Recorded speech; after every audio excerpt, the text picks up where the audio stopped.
have fun with the darn thing, you know? Like, I know people, I have never done this, but I do know people who have bought their big, you know, the first time they ever bought a 600 F4 or whatever, they like put it in bed with them and tucked it in at night, and they slept with it the first night, you know, roll over and pet it. I mean, it's legit. Have a good time with it. It's, you know, photography's fun. Yeah, it makes me wonder. It really makes me wonder. Ooh, I wonder.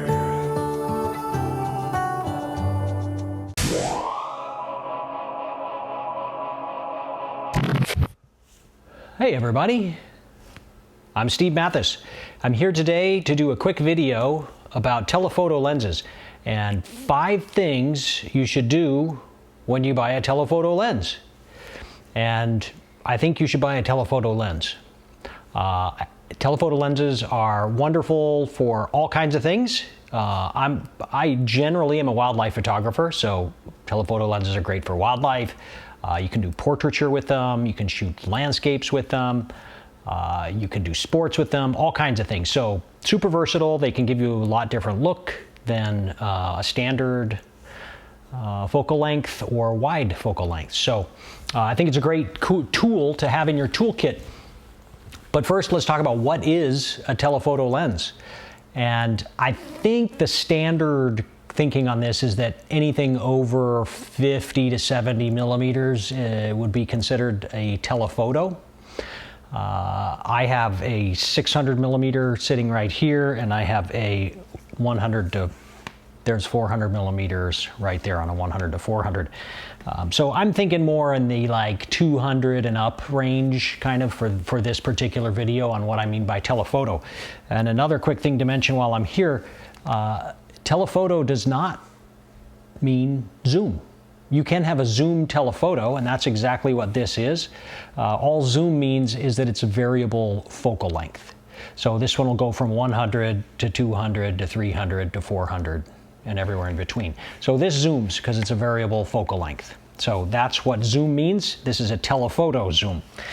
This big one here is a prime lens. It does not zoom. It's just 600 millimeters. And that's what you shoot at. And actually, this one has a built-in teleconverter, which makes it unbelievably amazing. But that's a whole different story, a whole different thing to talk about there. So anyway, that's what a telephoto lens is, and that's what we're going to talk about today. First thing I think you should do when you get a telephoto lens is protect it.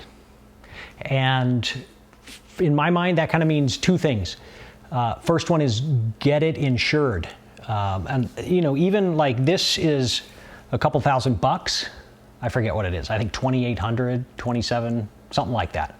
So it's not inexpensive, and it's worth having these kind of things insured. This one here is ridiculous, so you definitely would want to get that insured. You know, these big lenses are just crazy expensive. So you definitely want to get those insured. As a professional photographer, you almost certainly already have an insurance policy. And that policy, you can just add lenses and take them away or whatever, and that'll protect your investment in those lenses. As a non-professional, it's actually really inexpensive, way more inexpensive than you'd think to insure even these big expensive ones, to put them on your homeowners or renters policy. I think they call it the inland marine policy, where you can protect jewelry, you know, you can insure jewelry and camera gear and expensive things like that, very inexpensively. So definitely call your agent and add these to your insurance policy. It's very inexpensive if you're not a professional, so there's no reason not to do that.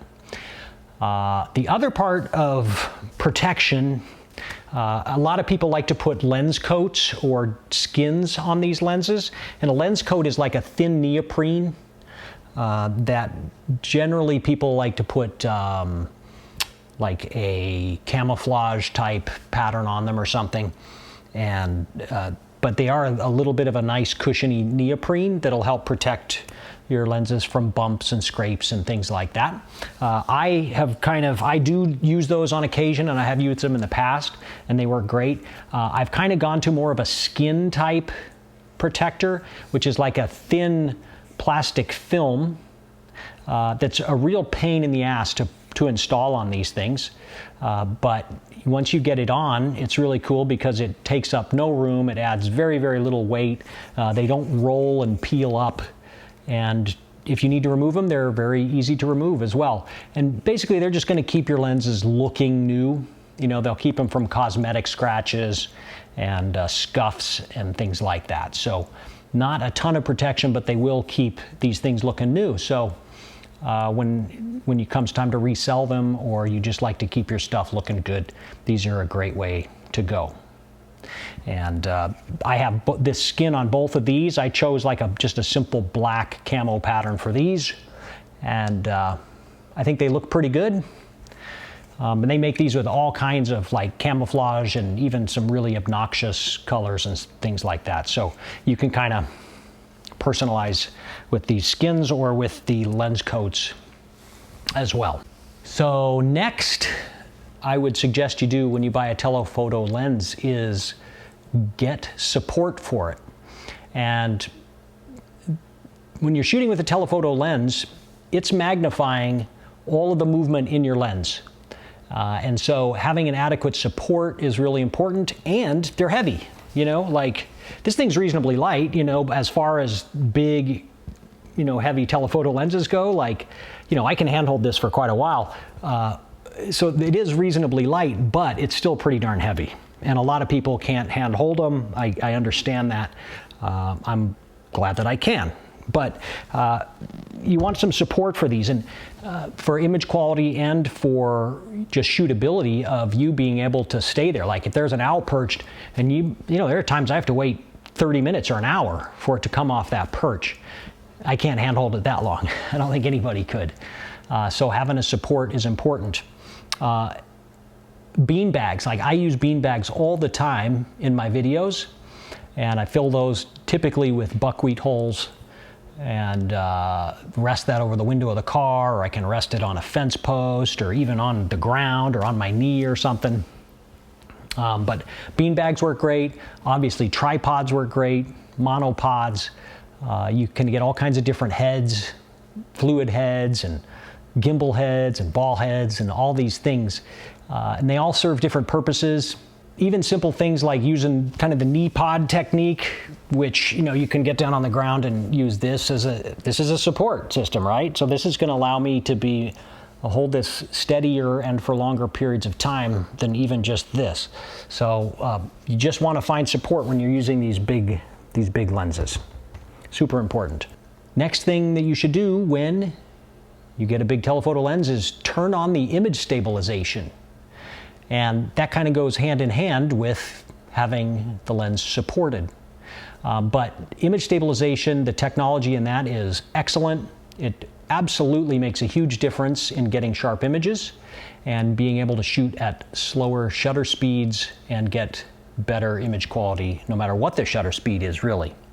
So there are very few times when I turn image stabilization off. Most of the time I'm shooting off of a beanbag or a monopod or a tripod which has a gimbal type head on it. And in those situations, the camera's moving around quite a bit. So if I'm on a monopod, you know, that thing's moving around a little bit. The whole point of that is so that I can move it around. If I'm on a gimbal, same thing. I need to be able to move that around. So all this movement, although it's supported, the image stabilization is going to help with any kind of that type of movement on it. So most of the time, unless I'm like the lens isn't moving, the subject can certainly be moving in that situation. But if I'm not moving the lens at all, then I could turn off image stabilization. If I have really exceptionally high shutter speeds, a lot of people recommend that you turn image stabilization off. I tend to leave it on anyways, because if I'm shooting birds in flight at high shutter speeds, yes, I can get the sharp image without the image stabilization because the shutter speed's so high, but I actually like the way the image stabilization stabilizes the image in the viewfinder. And so it helps me to be able to track that bird or airplane or whatever subject I'm shooting. So I almost always have image stabilization on in the camera, and you should familiarize yourself with the lens that you own. Might have a couple of different stabilization modes. Some are just for panning, some are for the, in general. And so just familiarize yourself with what those modes are and adjust those appropriately. But I do recommend most people leave image stabilization on all the time. There are people that disagree with that. Try it both ways and see what works best for you. While we're talking about support systems, one thing I always do when I buy a telephoto lens is I buy a replacement foot for that lens. There are a couple of different types. This one is a style that's generally on a lot of the 70 to 200 millimeter lenses or the 100 to 400. It's a detachable foot, and the reason I buy these is they've got a quick release plate to go with your Arca Swiss quick releases, and some of them have the type of connector that I like to use for my straps, which I'll get to in a minute.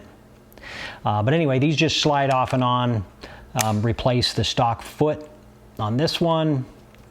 I buy these quick release plates, and then same thing on the big ones. They're not removable. You have to undo 4 screws and screw them on. But then I can use this on all my quick release plates, on my monopods and tripods and that kind of thing. Okay, so get yourself a replacement foot on those.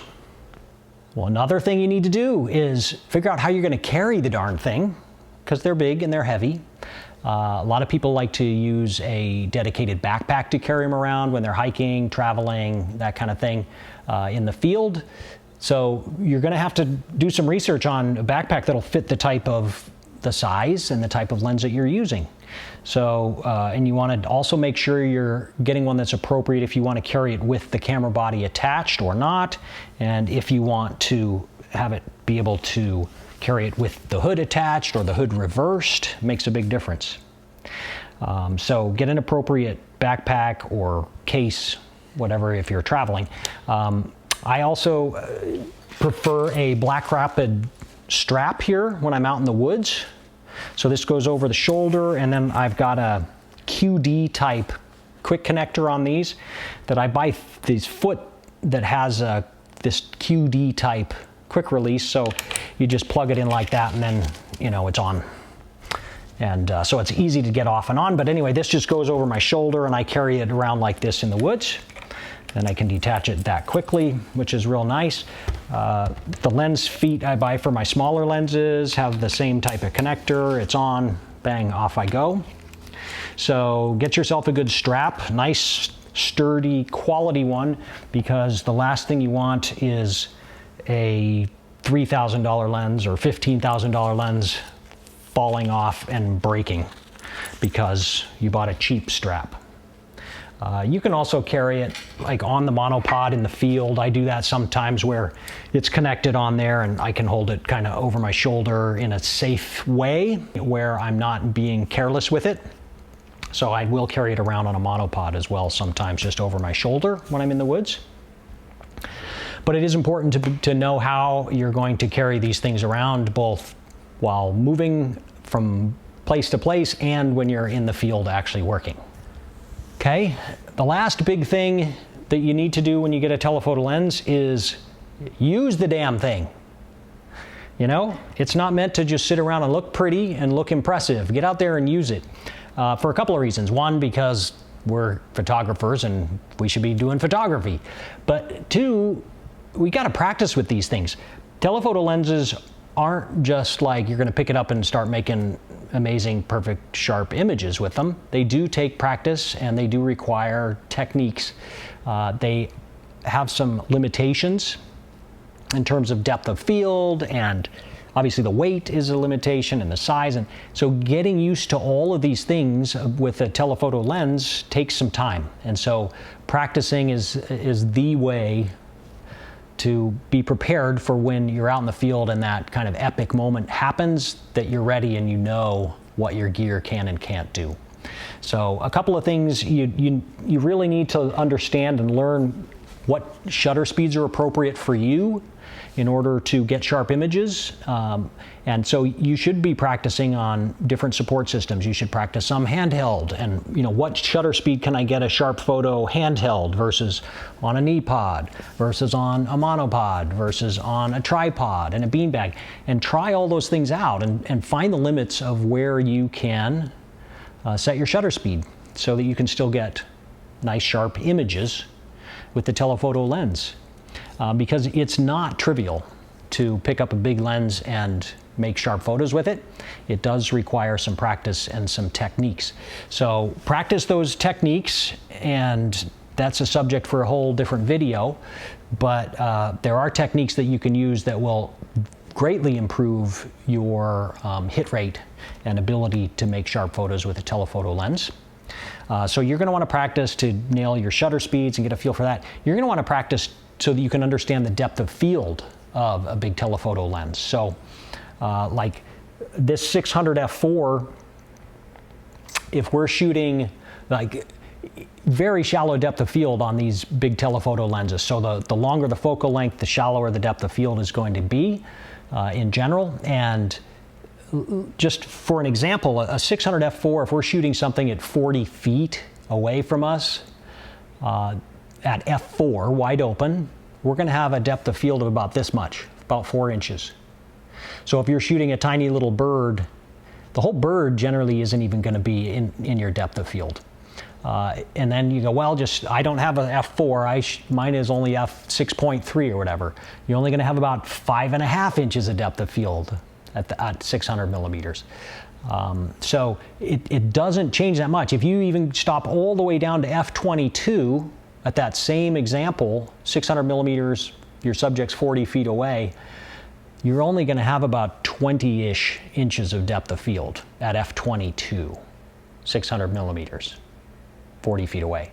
So you really need to understand that that's a limitation of physics thing that you can't change, and know how to use that to your advantage, and know when that's not going to allow you to get the shot that you want.